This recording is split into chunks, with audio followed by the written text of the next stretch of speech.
Dr. M.D. Monirul Islam. I will request Monirul Islam to come here.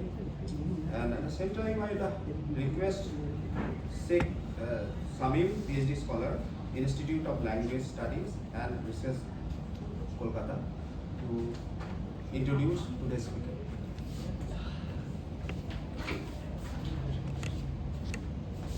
Thank you, Hassan sir. Engaged in research on the Eastern connections of the first generation Romantic poets for a decade or so, and he has published articles and book chapters based on his research. In 2020, his monograph Oriental Wells, the Early Romantic Poets and Their Eastern Muse, was published by Bloomsbury Academic. Another area of his interest is post-human geographies, and he is a founding member of the Indian Post-Humanism Network. Other areas of his interest are travel writing, workability studies, and minor literatures in Bangla, especially literary culture of the Bengali-speaking Muslims in India. And now we are honored to have Dr. Rafat with us today as our distinguished speaker for the session to present on the topic Hyphenated Coexistence in the Hills of Bengal, Contributions of a Muslim Pioneer in Interfaith Dialogue. Dr. Rafat is an associate professor at the Department of English, Jadavpur University. He completed his early education in Kalimpong and Sikkim and higher education in Kolkata. He obtained his PhD from Jadavpur University, working on the representation of Islam and the Muslim world in medieval and early modern travel writing. He has since then contributed to this area of study through various publications in the form of articles and book reviews in various peer-reviewed journals and books, as well as conference papers at national and international conferences, panel discussions, special lectures, and as resource person at several refresher courses and workshops. In 2010, he received a short research visit grant from Charles Wallace India Trust, and was also invited by the St. Philip's Centre for Interfaith Relations at Leicester, UK, to deliver a talk on crusades, conversion, and coexistence in medieval travel writing. His recent publications include Remapping the Idea of Europe in the Age of Rediscovery, the Racialization of Savagery in the Muslim World, in the Economic Tracts of Daniel Defoe, published by the Yearly Journal of the Department of English, Jadavpur University in 2020. Quran and the Divine Writ, Islam in the Writing Process of Contemporary British Muslim Fiction, published in the Celsian Journal of Humanities and Social Sciences in 2017. Another book chapter titled On the Road to Dar al-Shahada, Migrant Muslims and the Islamic Life in British Muslim Writing, published in the edited volume Believing and Belonging, Critical Essays on British Muslim Fiction by A.R. Kidwai and A. Siddiqui. He was a coordinator of a project titled Narratives of Faith, Devotional Songs and Poetry in the Diverse Traditions of Eastern Regions of India, funded by the Rashtriya Uchchatar Shiksha Abhijan. So I would now request Dr. Islam to chair the session for the further proceedings. Thank you. আমি just 1 minute Tania পারভিনকে অনুরোধ করব আমাদের স্পিকারকে বরণ করিয়ে বরণ করিয়ে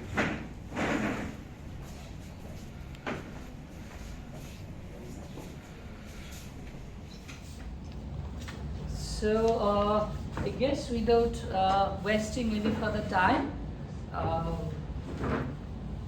I should request Professor Dr. Rafat to please start right away. So we have about 30 minutes, okay? The organizers have given me a time schedule, so 30 minutes for you and then 5 minutes for Q&A. Thank you, Dr. Monirul. Bismillahirrahmanirrahim. I would like, am I audible to everyone? Yes. Because I am notorious for having a very soft voice.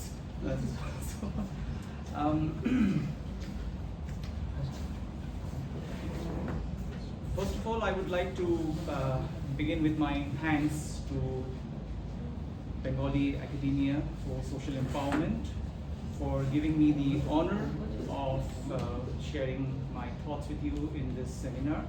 I and I have titled my paper "A Hyphenated Coexistence in the Hills of North Bengal, Contributions of a Muslim Pioneer in Interfaith Dialogue." So to talk about the Himalayas, You can very- also make this full screen. In Full screen? view, Yeah. There's an option in view, then view. Slides. yeah. Still? Okay. So very briefly about the Himalayas. I'll try to locate my paper firstly in Himalayan studies and then come gradually to Islamic studies and see where I can make my argument. The geographical region that I am broadly considering will be the Himalayas, a section of which traverses through Bengal, comprising the two districts of Darjeeling and Kalimpong. This subdivision of the range is generally taken together with the state of Sikkim. Now the Himalayas, as you can see, what I have given here are geological map showing regions and features, part of which is crossing Bengal and Sikkim. The Himalayas generally represents a difficult terrain, vast plateaus, high mountains and valleys, making it perfect as physical barriers and cultural divides. But it is neither of that. Nourished by the great and mighty rivers like the Indus and the Brahmaputra, along with numerous smaller rivers, its fertile valleys are inhabited by a baffling variety of peoples since antiquity, making it a very complex region of diverse ecology, resources, social and cultural moorings, and political identities. The Himalayan borderlands, as we refer to them, therefore, are one of the richest and fertile areas for the study of distinct landforms, environments, cultures, language groups, religions, and so forth. In fact, religion has been one of the most important markers of identity of that region. There's some kind of loose connection.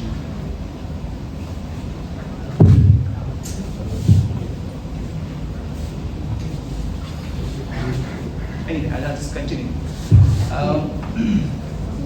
Yeah. Get a loose connection.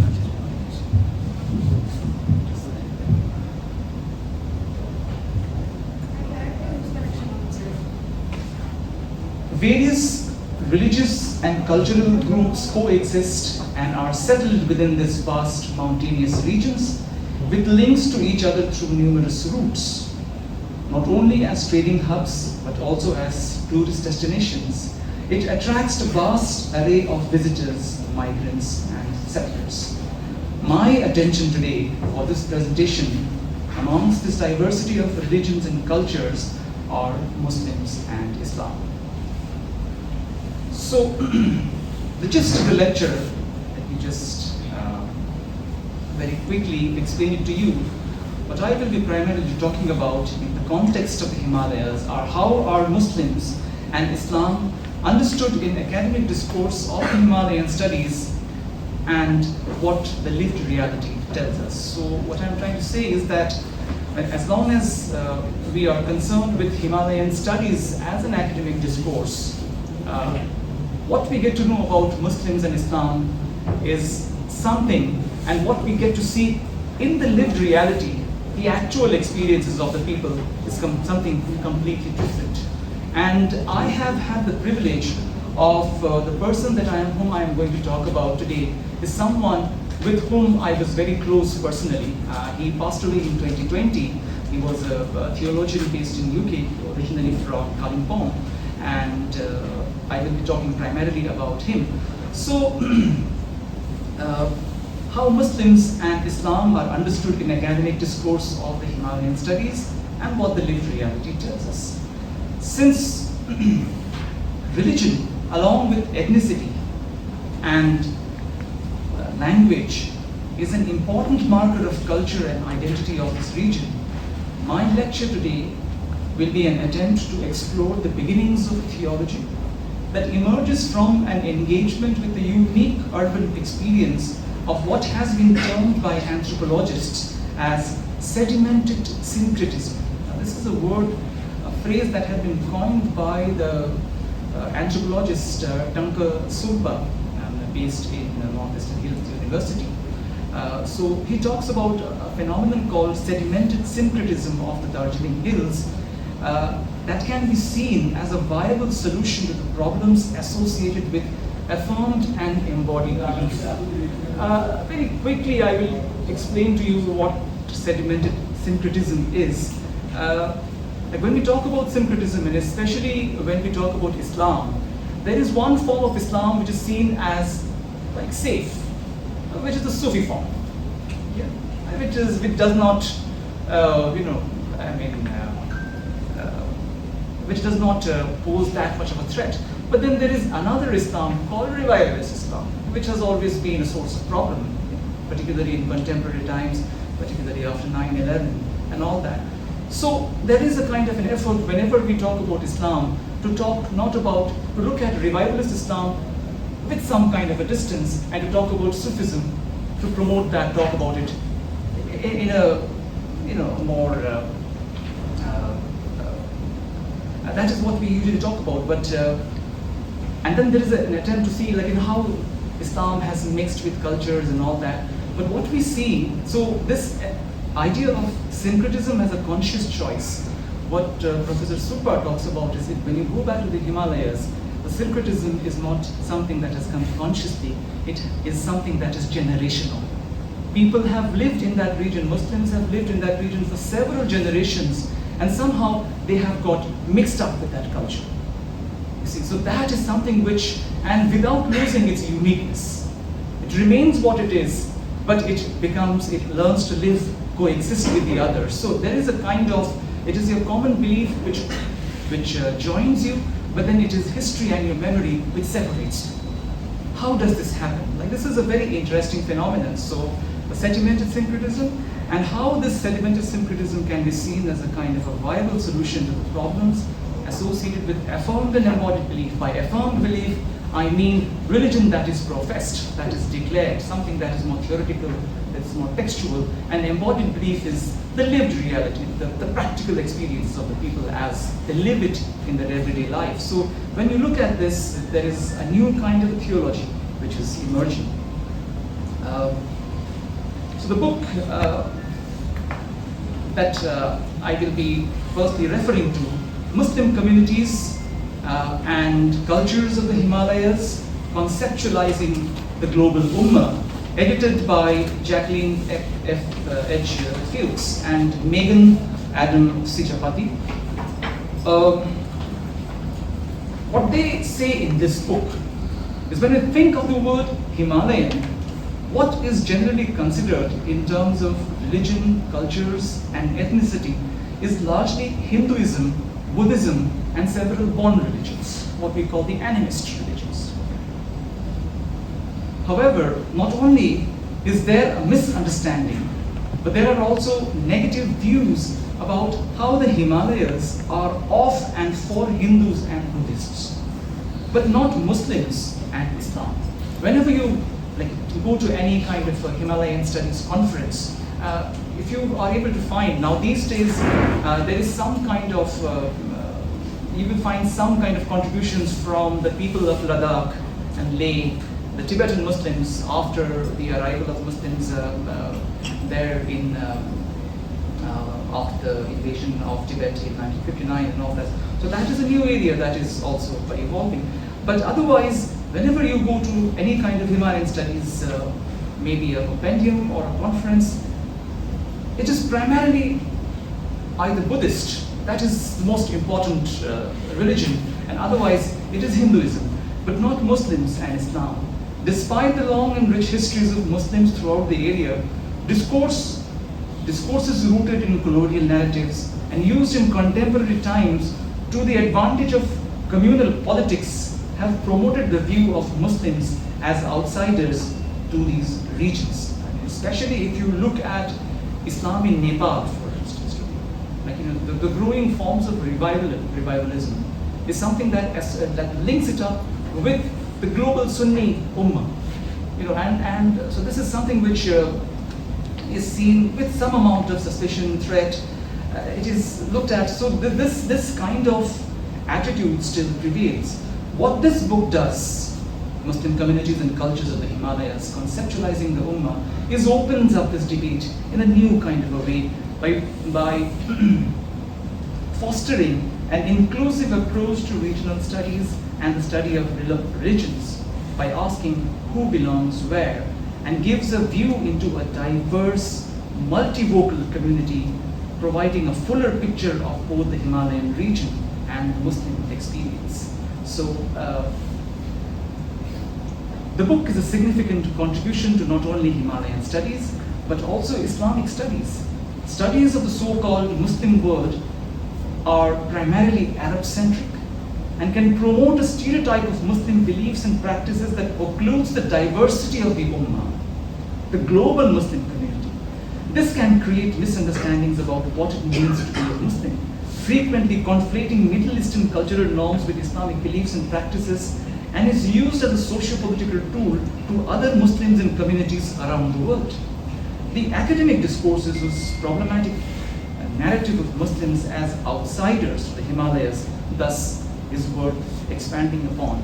What we can learn from Muslims, like the question that I am raising today is what we can learn about Muslims when seen in the context of the lived experience of the Himalayas. So the Muslim experience of the Himalayas is something which shows a completely different picture. It also, of course, explores Muslim struggles for self-definition and belonging against a backdrop of historical marginalization, not only within these Himalayan regions, but also being in the margins of the so-called Islamic world. So the Muslims of this region the marginalization is twofold. One, inside the region where they themselves live. So there is always a kind of a quest for belonging. But the quest for belonging is not only in the immediate context, but even in the larger Islamic world. So this is something which is also worth considering.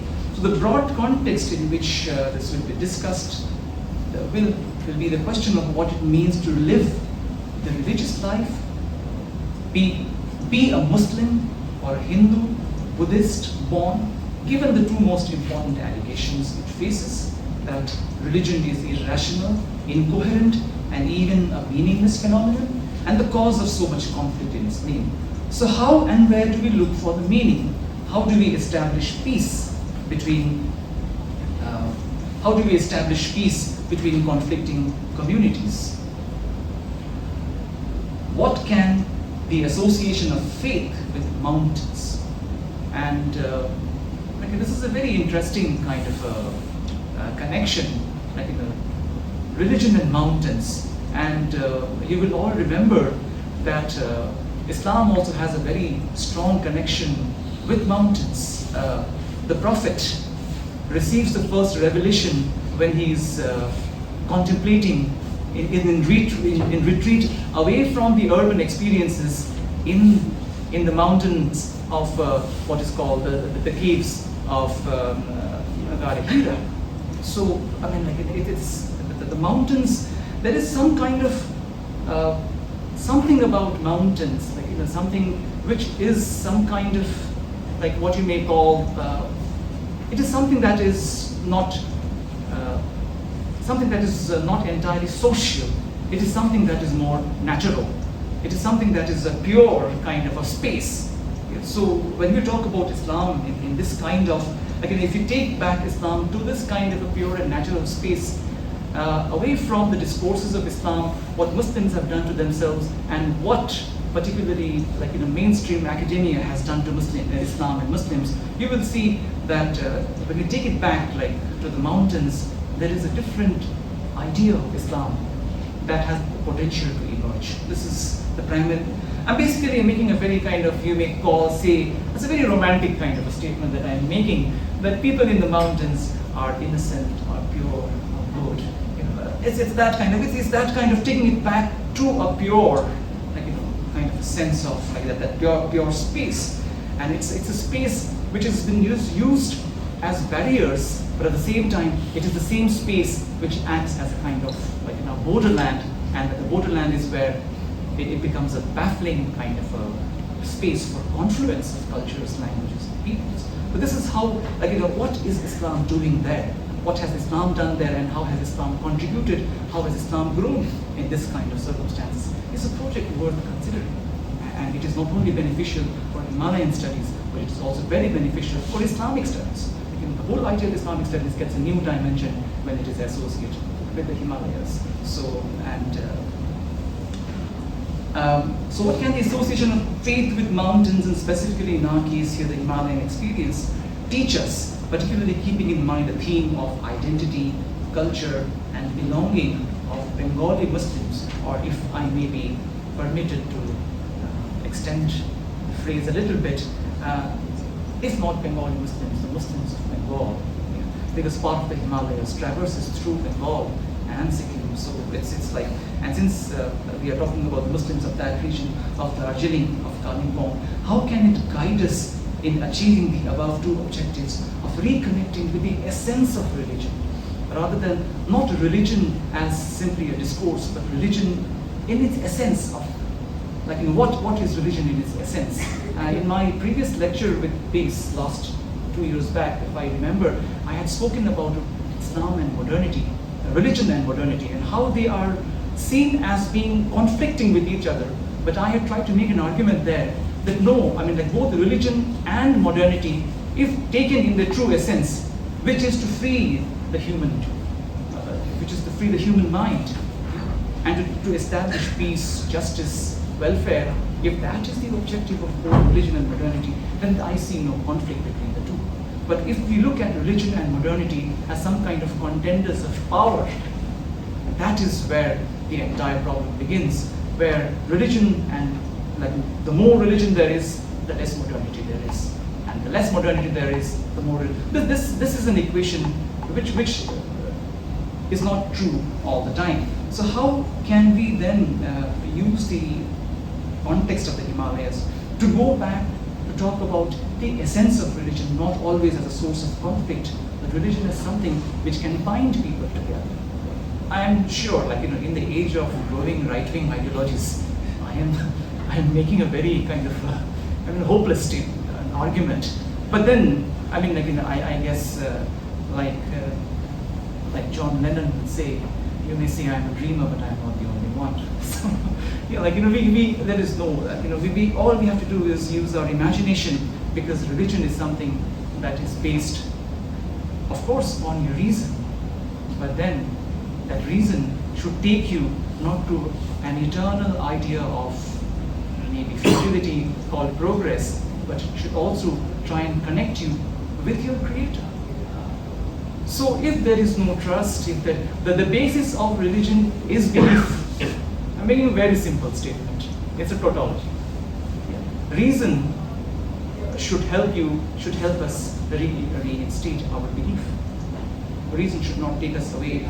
So this is what Monirul will agree with me, because he teaches the Romantic poets. This is what the Romantic poets were saying all the time. I mean, at the end of the day, it is your willing suspension of disbelief which will help you connect with the truth.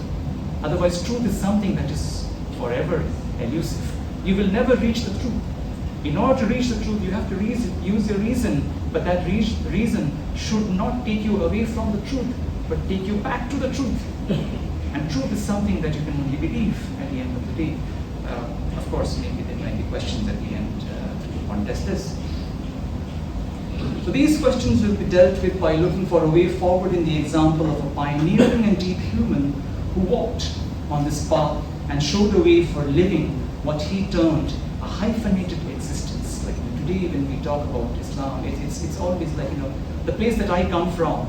Like when I first went to my university, my professor was quite surprised with my identity. And he said, "What? A Nepali-speaking Muslim? What does that mean?" Then he said, "Oh, I understand. You are a minority within a minority." Yeah? And then he says, "That is not enough." Like what we say in Urdu, wagaira, wagaira. So he said, minority within a minority, and so on and so forth. There is no end to your minoritiness. From every state you are a minority. From every aspect and every condition you are a minority. So how this kind of, I just can't say I'm a Muslim, it makes no sense. I have to make it right, I am a Nepali speaking Muslim. But then, you know, like the Nepalis will always consider me an outsider, you know. And the Muslims will always say, oh, but he is a Pahari. So it's always like, neither you are here, neither you are there. But from your state of marginality, you are making, you are talking about your belief, about your creator. These questions will be dealt with by looking for a way forward in the example of a pioneering and deep human who walked on this path and showed a way for living a hyphenated existence, coexistence, where multiple communities are at different stages of engagement with their own past, carrying their own memories. Everyone is trying to arrive, or whether or not the question is arrive at modernity or not. That question also remains. So certain terms and phrases which I have used in my presentation today, you may see theology. From theology, I am talking about interfaith dialogue. From anthropology, I have already used words like sedimented syncretism, affirmed and embodied belief. So religion is not entirely just about belief, but professed belief and practiced belief. These are two entirely different things. Muslims of the Himalayan regions of Bengal and their identity, culture and a sense of belonging. So all these topics which the conference today has thrown open to us, and at the end, my own discipline being English literature. Because at the end of the day, I belong to a department, Monirul will agree with me, Hassan will agree with me, we are all from the same boat. We are all basically engaged with stories. That's what we do. We tell stories, we like stories. So what story is there on offer? So like basically what are the narratives and what are the stories that are emerging? What is emerging, you will see from my kind of intended aim in this lecture, is I'm trying to play many roles. I'm trying to live many times, several temporalities, several spatialities, several spaces, many roles, reshuffling, reenacting, performing. I am taking you to the world of theatre. Yeah. With embodied belief, with practiced religion, I'm taking you to the world of theatre. Religion is not only about, like, you know, it's not just professing, like in, say, for instance, in the case of Islam, not just professing the Shahada, but you have to live it.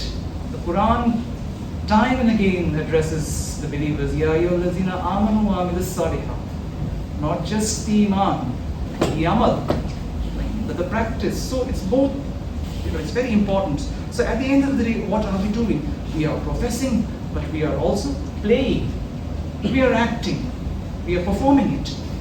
So, but the acting, the playing is not for the sake of playing itself. We are not just actors simply for the sake of acting. The acting is not a hollow act. It's not a hollow ritual, not an end in itself, not just a sensation. But what we are trying to do is through our rituals, through our acts, we are trying to connect with the reality, with the essence, the idea. Yeah. So however, without undermining either the sensation or the idea, lived reality or the ideals, that is what we are going towards. So what is the purpose? What is the purpose of all this? The purpose of all this is a state of higher consciousness, which is perfection emanating from within, bestowed from outside and above. What I'm trying to say is the entire thing, like, you know, if we are all actors, we are all acting, we are all playing, we are all living, the script in which we all are, the script of God, the Nizam, is not, like, I'm using the, I have been, like, you know, I've been quite fascinated by this term, the Hindu term Leela, but many of you may, I mean, like, you know, I have come across, like, I'm not really sure as to if that is the right term to use, but there is a kind of the divine play. The divine play is not a whimsical play, but it is a play that is meaningful, that it is coherent, that it is structured. So what we do is through our professing, And through our playing, through our acting, what we try to do is try to kind of connect with that reality.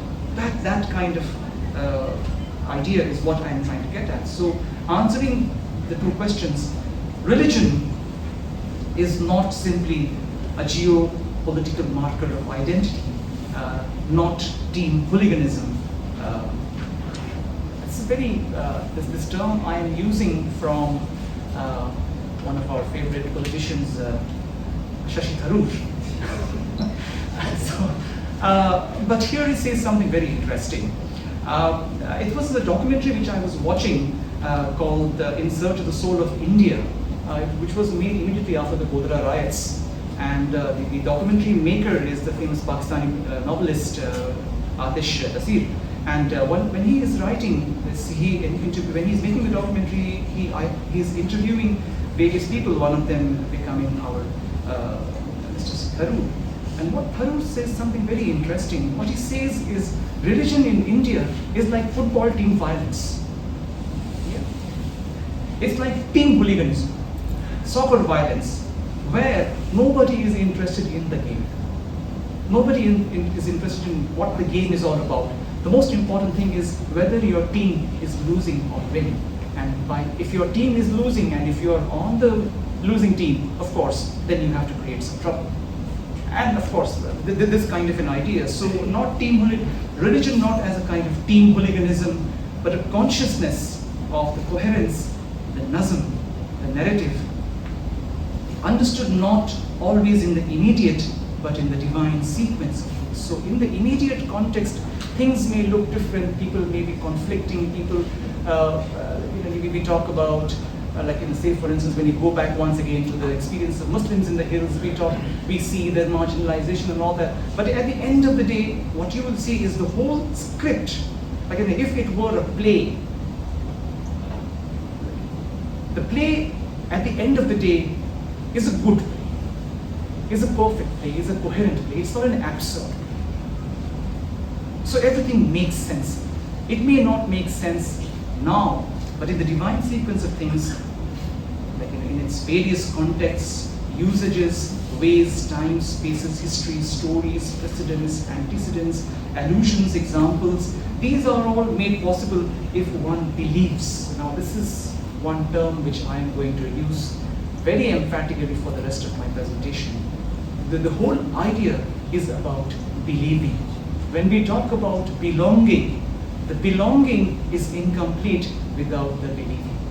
And these are two things which, to believe and at the same time to belong. Otherwise, what happens is, in your eagerness to belong, in your eagerness to fit in the name of syncretism, what happens is you lose your own uniqueness. That is not what is asked for.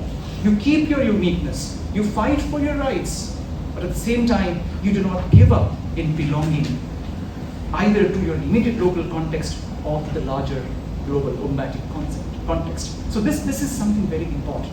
So, in 5 minutes, okay.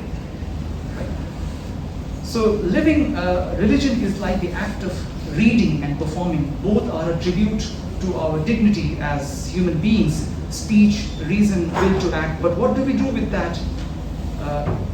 What do we do with that will, if not reconcile with our being, the memory of perfection? So all these, this idea of believing in the context of belonging is something which I will try to kind of take you back to logos and the way to it. There are various ways in which we believe: the dharma, deen, sharia, siratul mustaqim, agama, fa, dao. Everything is back. These may be various parts, but everything is taking us back to its grace, to the coherence, to its meaning, its reality, being faith, and faith that is sincere, not shallow and godly obedience. So what we are doing is it is the belief, it is the faith. I'm just trying to, as a student of literature, there is this kind of tendency to use synonyms. So belief, faith, and the most important word, trust. That is what binds us. If that is lost, then there is nothing. So when we talk, I will gradually come to, Monirul has already given me the kind of a first warning time. but this is what I usually say in class at the end of my class. I have just begun. so anyway, but I'll try and kind of wrap up my lecture as soon as possible. So the idea of dialogue that we're talking about, because since I have mentioned that I will talk about interfaith dialogue, dialogue is not possible without trust. Otherwise, it becomes a hollow kind of tolerance. You tolerate someone, but the moment you turn your back to each other, you will backstab each other. So that is not the ideal situation for communities to coexist. In order to coexist, you have to bring your differences to the table. You have to talk about where you have gone wrong. You have to trust, and that trust comes when all of you believe in some kind of a higher, not dialogue for the sake of maybe worldly benefits, but dialogue for the sake of maybe pleasing your creator. It's that kind of, it sounds a little outdated and obscure, but that is the only hope for societies to coexist. If religion can be the source of conflict, religion can also be the source that binds people together. So this is what I am talking about. Without faith, there can be no interfaith dialogue. And this is what had been said by Professor Siddiqui, about whom I will very quickly talk about. So I will try and I have around 5 minutes. Yeah, wrap it up there. I very quickly talk about Professor Siddiqui, whose dates are given up in the screen, 1954 to 2020. And you will see Professor Siddiqui as a young man in Kalimpong. In the background can be seen the Jama Masjid of Kalimpong. And who was he? Very quickly about Professor Siddiqui was not only one of Britain's but Europe's and even the world's leading scholars in Islam, particularly in the field of religious pluralism and interfaith dialogue. It's a larger kind of description of his job, but which I am not reading. But what I'm just trying to draw your attention to is from the small town of Kalimpong to the metropolitan, the imperial center of the West in Europe, he is making his mark with this kind of an idea of interfaith dialogue. And this interfaith dialogue, the case that I'm also trying to say, is something that he had been prepared for by his, what Professor Subba would say, that sedimented syncretism. The generations of living, that hyphenated coexistence in the Himalayas, that was something that he was taking to the metropolitan West. And he was talking about multiculturalism simply not for the sake of maybe worldly benefits, but multiculturalism for something more romantic, multiculturalism for the sake of belief in God. And he was bringing it back again to the discourse. Of course, his discipline was theology, so he would talk about that. He was also the author of the report titled Islam at Universities in England, Meeting the Needs and Investing in the Future, also known as the Siddiqui Report, was the fifth of its kind to be tabled in the British Parliament, which was preceded by the Ray Report, the Scarborough Report, the Hayter Report, the Parker Report. All four are significant to students interested in the field of Oriental studies. In the wake of catastrophic events like 9/11 and 7/7, the Siddiqui Report was one with great responsibility and a genuine vision for a pluralist society. So these are some of his books, which I am showing you. What I am also trying to talk about is the corpus of his works in the Darjeeling Hills. So this is all when he was doing at the peak of his career. But before he left for England in 1982 to join the Islamic Foundation in Leicester as a research fellow, there were a number of translation works from Arabic, Urdu and English to Nepali, which he was doing. And there was also a journal called Paridarshan, started from 1979 to 1980. So these are some of the works which which is on display. Shanti Marg, Manottar Jivan, Islam ko Jivan Vyavastha, Sandev ko Kherama Islam, Pavitra Quran ko Nepali Rupantar. This was the first. Later, many translations would come up in Nepal, but this was back in the 80s, the first translation of the Quran in Nepali. And this was being done by one of the most well-known scholars from the Nepali departments of Kalimpong, a man called Professor Gokul Sinha. Chalis Hadis, Pavitra Nadiharuko Pavitra Katha. This is a picture of the Paridarshan. Unfortunately, all the journals are lost. The only one which I was able to find is the one which I have clicked photograph and I'm showing you. And this was one very important book, Islam Darshan, which was a translation of Sayyid Abul Alam Maududi's Dini Risalat. It's a very interesting kind of a debate story related with its translation. If I have, just give me 2 minutes, I'll just quickly kind of tell you the story. It's a very beautiful story. And in fact, when you talk about the Nepali language, for instance, there is one school of scholars who say that Nepali is made up of an eclectic mix of languages, whereas the ones which are, there are many scholars like Parasmani Pradhan who talked about a very chaste kind of Nepali, very Sanskritized Nepali. But then Parasmani Pradhan was the person whom Professor Siddiqui, he was just a young student in class 9. Imagine, he was just studying in class 9 in one of the schools of Kalimpong. He approached the scholar. He was a doyen of Nepali literature at that time. He was kind of shooed away. Oh boy, what are you doing here wearing this dirty shirt and all, go away from here. He relentlessly kept going back to Professor Pradhan, and then finally he relented, and then he said, what do you want me to do? You're disturbing me a lot. He said, sir, there is a book by a scholar, can you please translate it in Nepali for us? And that opened a new world. That was the beginning of a new story. And when Parasmani Pradhan, he was a doyen of Nepali literature, when he would sit for hours with Professor Siddiqui's father to translate an Urdu word into Hindi and then Nepali, he would be shocked. But these words are not Nepali. These words that you claim to be Urdu and Farsi, these are all Nepali. See, so the Urdu and Farsi sources of Nepali language, he would be shocked by that. So it was a reality which they had been living but never. So this was a world which was opening up for even scholars like that.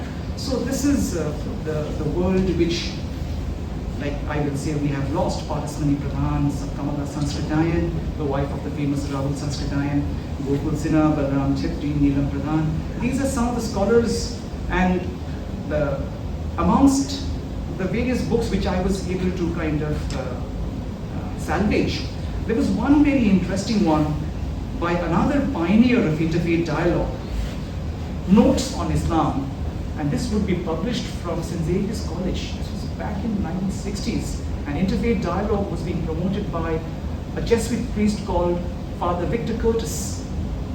And Victor Curtis, interfaith dialogue back in the 60s, and that journal to be found of all the places in an obscure remote place like Kalimpong, in the Urdu library there. I mean, like, it was, where is that world?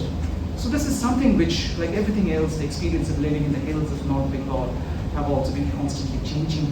And with it comes the new waves of growing right-wing ideologies where religion does not bind diverse peoples in unity of purpose, but an unhealthy competition to arrive at development driven by modernity. In this kind of spirit of conflict, I think the method that is shown by Professor Siddiqui for interfaith dialogue, particularly of that kind of method, and that too in the context of the Himalayas, I feel has a great deal to contribute to the coexistence of not only peoples of that region, but the coexistence of Muslims with every other community in all parts of the world. Thank you very much.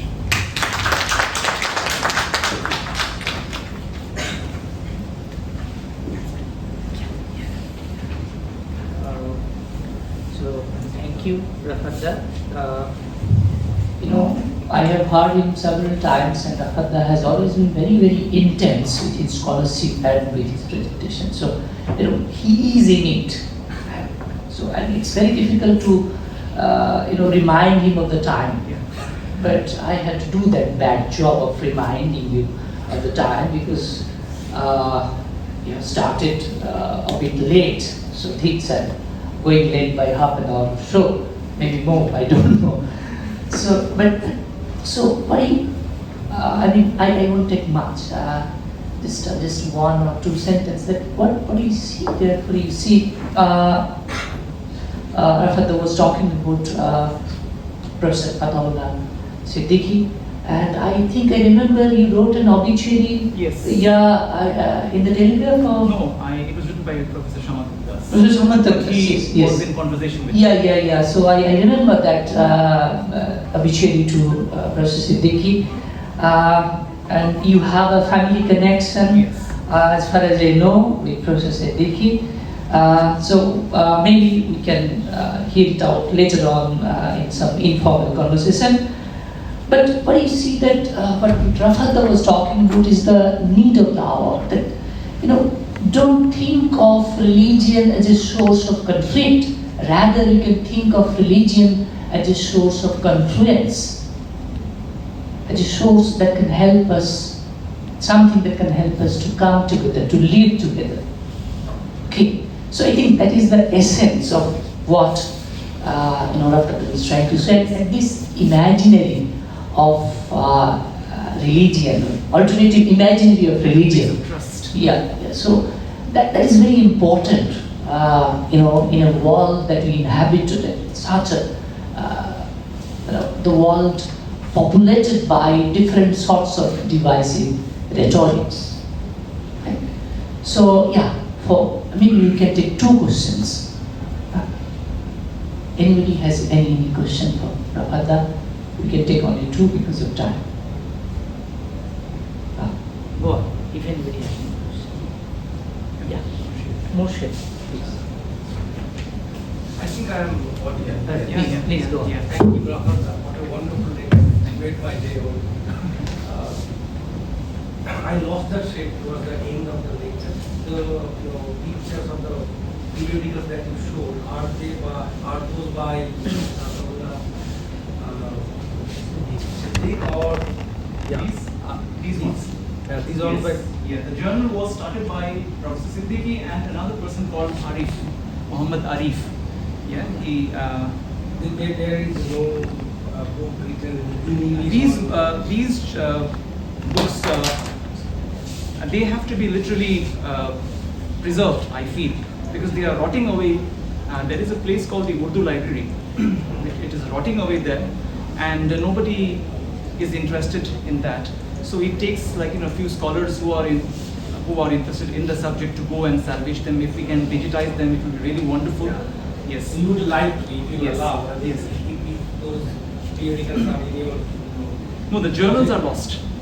The journals are lost. If we can, if people who bought those journals it was between 1979 and 80, there were 5 volumes. What we have is only the 5th volume. And even the lineup of contributors is so remarkable. If I can zoom this a bit. Yeah. So, Kamala Sanskrityayan, Ved Prakash Upadhyay, Gokul Sinha, Kamal Kumar, and there were more books which I am not able to show here because they are lost. Like there were scholars like So these Alidra. writers are still living, some of them. Some of them are living, very old. It's a world we have lost, which we have to preserve. Stories which we have to preserve, so that and Professor Siddiqui's role in that was he was the facilitator. He was very young at that time, but he was the facilitator of the translations. His father was also actively involved in it, but he was the facilitator of the translations, meeting scholars, going. And he did not come from a very affluent family. That is all the more interesting. He did not come from an affluent family. I wonder how he used to manage the funds to go to various parts of the country to bring back books. Imagine coming to Calcutta, going to the St. Xavier's College Library and bringing back a Jesuit priest's notes on interfaith dialogue at that time when the subject is still in its infancy, even now, in theology. So he was doing all that. His role was crucial in all that. If we can digitize them, if papers can be written on that, projects can be done on that, it's a world which we have to talk about. Himalayan studies will benefit immensely from this kind of small chapter in the history of Muslims. So we have a center, for digitization. Right. Okay. Or I am also distantly connected with IISR. Mhm. So we would like to, I think, Sure. permissible. That would be I wonderful. think one monograph is necessary on Of course. Professor Abdullah Siddiq. Yes. Yes. Great. Yeah. And I mean, and we can even collaborate with the place where he worked. Yeah. That is in Leicester. So his students are all over the world. If you just give out a call, you will have responses from all over the world. It's like it's going to be a huge international project. But the only thing is, we don't know it. We need people to talk about it. You know, we hope that things will move forward. You know, Anindada and Murshid can do a lot because Murshid is working with Anindada, I know. And, Thank you, yeah, Dr. please. Rafat, for your wonderful lecture. My question is that how far you see that the communal, very the rigorous communal penetration hasn't been yet in the Himalayan region.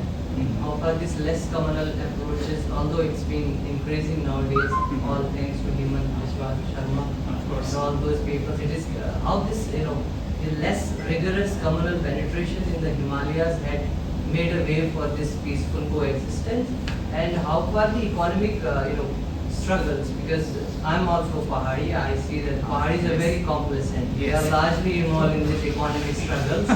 They are very complacent in their space. How far this less communalism and less economic struggles, paved the way for this peaceful coexistence between these two communities, between the different communities in very much. Himalayan region. Very much, very much. In fact, I completely agree with you. The project which, when you were hearing my short bio later, I was doing a project on documenting devotional songs in Himalayan, Eastern Himalayas. And at that very time, the elections were on. I had a tough time because the wave of the elections was completely in the opposite direction. And my project was in a different direction. I was talking about the coexistence of people, but the election results were showing something else. So it's there. I mean, like these divisive forces have entered. Definitely they have entered, and it's become worse, particularly after the separate state movement. But if you go back to the history before that, pre-86, and you will see, particularly with the arrival of the Tibetans, the Tibetan Muslims, and they're being given refuge in Kashmir and in Darjeeling, two regions where they were accommodated, you will find it's a different world. So communal forces, yes, in the Hindu, there's a growing Hindu right, post-agitation. But then before that world, there is, like what anthropologists have talked about, as a different world. That different world which exists in its songs, in its literature, in its food habits. There are many ways in which we can just go back to kind of discover it, to unearth it, to salvage it, to protect it and preserve it. Because the communal forces definitely have made their inroad in a dangerous kind of way.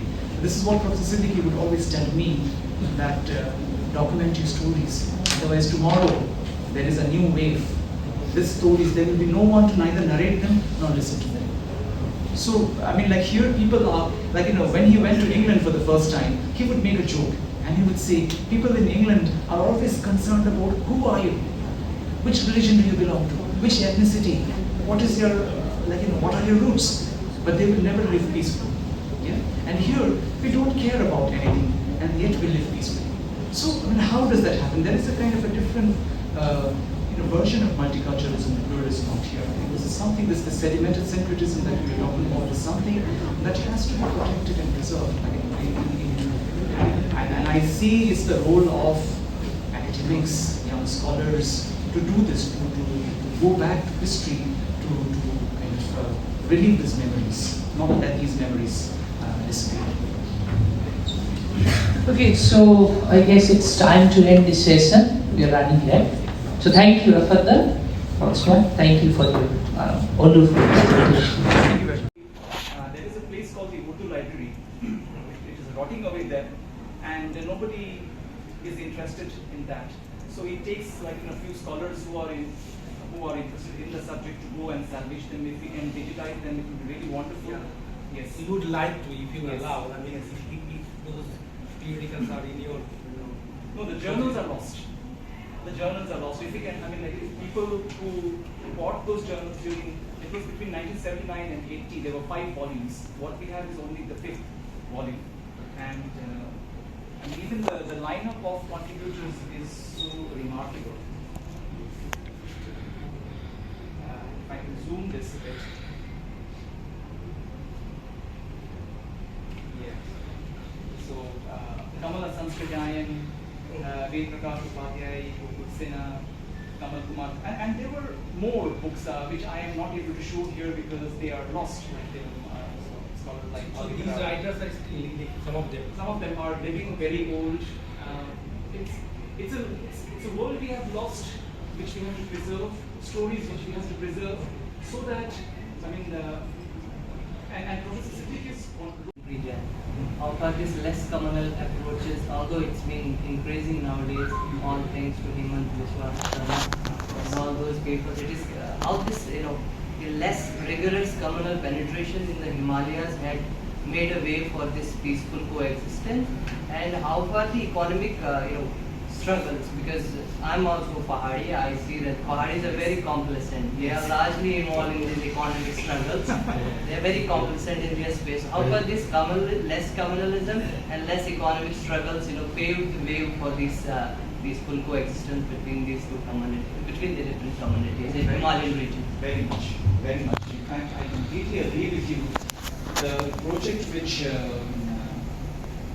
when you were hearing presentation. So, he is in it. So, and it's very difficult to, remind him of the time. But I had to do that bad job of reminding you of the time because we have started a bit late. So things are going late by half an hour. So maybe more. I don't know. So, what do you? I won't take much. Just 1 or 2 sentences. But what do you see carefully? You see, Rafat was talking about Professor Fataullah Siddiqui, and I think I remember you wrote an obituary. Yes. In the Telegraph. No, I used it by Professor Shamat. Professor Shamat, He yes. was in conversation with Yeah. So I remember that obituary to Professor Siddiqui.